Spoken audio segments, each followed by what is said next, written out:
Mileage কত যায়? 35-40। 35-40। 70 দাম চাচ্ছেন, এরপরে তো দামাদামির সুযোগ আছে, তাই না? ফুল টাকার কাগজ। জি ভাই।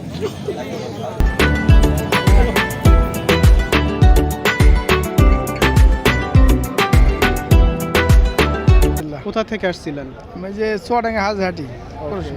কাগজপাতির কি অবস্থা এই গাড়িটা যে কাগজ কিনলেন? হলো হাফ কাগজ আছে, জি। আর এটা কিস্তি দিতে হবে এখন। আচ্ছা, হাফের পরে কি কোনো কিস্তি দেওয়া আছে? না, কিছু দেওয়া নেই। আচ্ছা, স্মার্ট কার্ড টার্ড কিছু দিয়েছে? না, সব দিয়ে দিয়েছে। ওকে, ডিজিটাল প্লেট। গাড়ি দেখে নিয়েছেন, চালায় দেখে জি, নিয়েছেন? দেখে নিচ্ছি। কত দাম হলো? 85,500। 85,500, মানে এই আপনার এবিটিবিট খরচ টরচ সব দিয়ে 85,500 টাকা।